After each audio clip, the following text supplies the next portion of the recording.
Every plastic bottle you see around you, every fuel in your car, every synthetic fiber you wear, all of them were born inside one powerful equipment called the reactor. But what really happens inside the reactor? Is it just a tank, or is it just the art of the petrochemical industry? Today, I will break it down in simple terms. First of all, what is the definition of a reactor? Is an equipment where raw material are changed into useful products through chemical reactions. So raw material are changed into useful products through chemical reactions. So we have the reactor tank here. So you can see here as a reactant, which is called the raw material. Reactors is fed into the reactors, then it reacts on the tank, then to produce our products. Then we have our input and our output. So the products come out of the output. So to explain this in more details, so we see our reactor tank here, and you can see here the feed. For the feed, the raw material pass through the it fed into the reactor tank. Then from the reactor tank, come outside at the outlets. So the products come outside the outlets. So we see the transform molecule. What happens inside the reactor tank?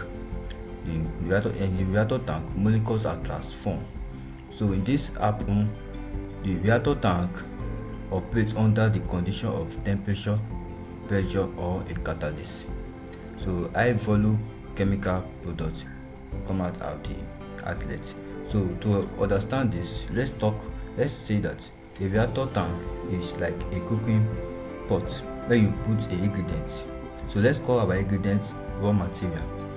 Then we know our cooking pot, you add ingredients, then you apply its pressure, then the ingredients will react. When the ingredients react, you get a new product. That is just the explanation of our reactor. So the reactor is fed, the reactant or raw hydrocarbon is fed into the reactor, then transformation of the molecule or the molecule mixed inside the reactor. Then through the help of heat, through the help of temperature, pressure, or a catalyst, we have a new product. So we have some various types of a reactor. We have batch reactor, we have continuous reactor, we have fixed bed reactor, we have fluidized bed reactor. And what is a batch reactor? In a batch reactor, material are added and they react and remove at once. So as material are added, or our raw material, when they are added into the reactor, they react and remove at once. So there is no continuous process. The reaction is stopped immediately. But in a continuous reactor, raw material go in continuously. For example, the reactor tank, the raw materials or raw hydrocarbons goes in and out continuously. So this happen in a continuous process. So raw material go in and out in a continuous process. That is our continuous reactor explanation. So we have some various type of continuous reactor. We have the continuous stir tank reactor, we have the block flow reactor, we have the packed bed reactor. So in a continuous stir tank reactor, as I explained, the continuous flow perfectly mixed. So when the raw material is added into the reactor tank, inside the reactor tank it is stirred, it's perfectly mixed inside the reactor tank in a steady state. So that is our continuous stir tank reactor. And I said again that the reaction is a continuous process. It's a continuous process. So I said this operation happens. What happened inside our reactor tank? I said we take our reactor tank as a cooking pot. Then we see in our cooking pot we have our ingredients. The ingredients added to the cooking pot. We can also call it raw material. Then we apply it. Now there are some things that happen inside the reactor tank. So for we to add raw material or raw hydrocarbons inside the reactor tank, and for it to form our new product, it's not just the process don't just happen. There's something that take place inside our reactor tank. First of all, I said it happens under the control of temperature, pressure, and catalyst. Also, there are some things that happen. Our molecule inside the reactor tank. What happened to it for it to form a new product? First of all, we have our cracking. What happened to cracking is breaking large hydrocarbon molecules into smaller, more useful ones. Now that is cracking. Now, cracking in a reactor is we are breaking large hydrocarbon molecule. So in cracking, large hydrocarbon molecule, when the raw material is fed into the reactor tank, large hydrocarbon molecule, the large molecule is break into smaller, more useful one. So it is break into smaller, more useful one. So that will tell you that high temperature must be required for this to take place, because we are breaking large hydrocarbons into smaller hydrocarbons molecules.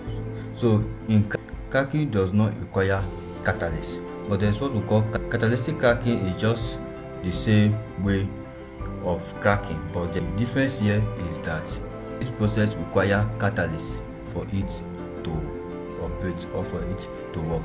The catalyst is added inside the reactor. So as we feed in our hydrocarbon,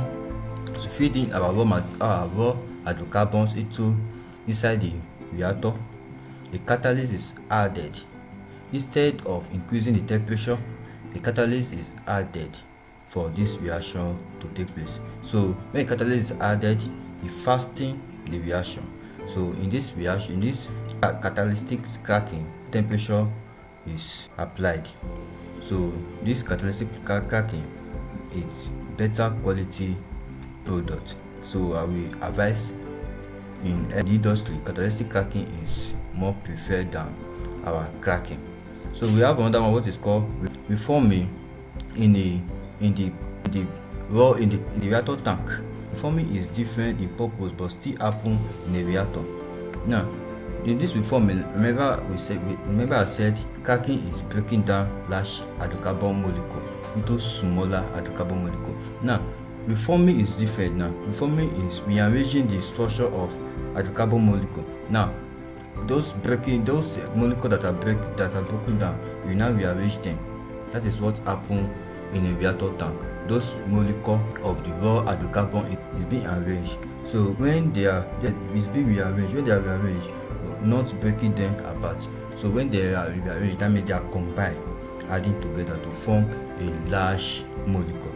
So a reforming is adding small molecule to form a large molecule, while cracking is breaking down large molecule to form small molecule. So you see the difference between cracking and reforming. Then we have another one that is called polymerization. Polymerization also happens in a reactor tank. Inside a polymerization reactor, we typically feed monomer. Now, monomer can be ethylene. Now, for example, where ethylene is fed into the reactor tank, we can use ethylene as a monomer. Propylene is also a monomer. Styrene is also a monomer. So first of all, polymerization is the process of joining small molecule, that is the monomer, together to form large molecule, that is a polymer, inside the reactor under control condition. So we see the definition of polymerization: the process of joining small monomers. So like I said, that monomer is fed into the reactor tank. So we join the small molecules of the monomers together to form a large polymers. For example, we break down some things into a smaller molecule, and for it to come to a V state again, you have to put them together, add them together for it to come to its normal shape. So that is just our polymerization. So in polymerization, we fed in monomer, which can be ethylene, propylene or our styrene. You fed the monomer into the reactor tank, then it reacts. There's reaction that took place in the process. So we fed the monomer into the reactor tank. So this monomer, they come together to form large molecule. So when this monomer come together to form large molecule, the large molecule are called polymers. They're called polymers. So this happen inside a reactor. This is the polymerization that happen inside a reactor. So another one again, we have, remember I said for a reactor tank, it happen under control temperature, resistance time, pressure, catalyst S. Now you have to say to yourself, what happen when we increase the temperature, when we decrease temperature? What happen when we increase pressure, when we decrease pressure? And what happen with the time it took place for the reaction to occur and the catalyst S? So that is what we look at. So we have our temperature in a reactor. First of all, temperature control the reaction rate and product distribution. So the higher the temperature, the higher the reaction rate. So the higher the temperature, when the temperature is increased, the reaction will occur faster. So that is the temperature. So let's talk about the pressure in a reactor. What it does, the pressure affects reaction equilibrium, and also affects gas phase reaction rate, and also affect conversion. So the pressure, increasing pressure favor the side with fewer moles of gas. So you take note of that.